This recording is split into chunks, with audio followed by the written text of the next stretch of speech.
இரண்டாம் நிலையோட வண்டிகள் வரணும். ரெண்டு விஷயத்தை தான் கடைப்பிடிக்கணும். என்னன்னா பொறுமை. இந்த பொறுமையை வச்சா மட்டும்தான் அவங்க வண்டி ஓட்ட முடியும். நம்மளும் சாலையில் நம்ம போக முடியும். இப்போ இருக்கிற காலகட்டத்தில் பார்த்தீங்கன்னா லைசன்ஸே இல்லாத வண்டி ஓட்டிருக்கிறாங்க. அது நம்மளோட பொறுப்பு இல்லை, இருந்தாலும் சொல்கிறேன். ஏன்னா பெற்ற உடைய குழந்தைகளுக்கு அந்த தீர்வுக்கு பின்னாடியே கற்றுக் கொடுக்குறாங்க.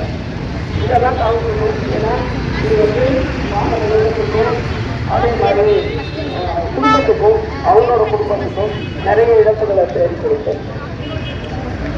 சாலையில் நடக்கிற நம்ம ஒவ்வொருத்தருக்கும் ஒரு பொறுப்பு இருக்கும், வண்டி ஓட்டுறதுக்கும் ஒரு பொறுப்பு இருக்கும்.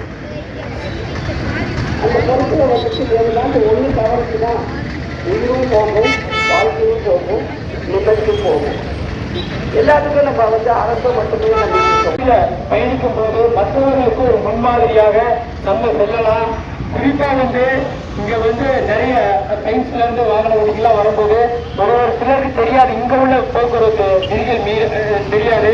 அந்த மாதிரி யாராவது வந்தா அவங்களுக்கு நெருக்கி அவங்களுக்கு ஒரு ஆலோசனை கொடுங்க. இது மலை மாவட்டம், மலை மாவட்டத்திற்கு என்று சாலைகளுக்கு வாகனத்தில் சில விதிமுறைகள் இருக்குன்னா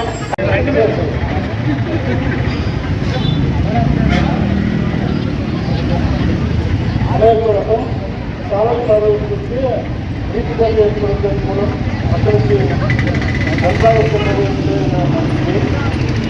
முதல் வாக்கி நேரு இல்லை, நேரு தாராமல் வாக்களிப்போம்.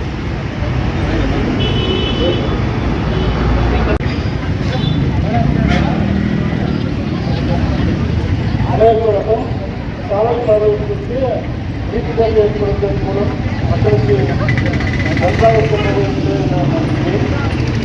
முதல் வாக்கி நேரு இல்லை, நேரு தாராமல் வாக்களிப்போம்.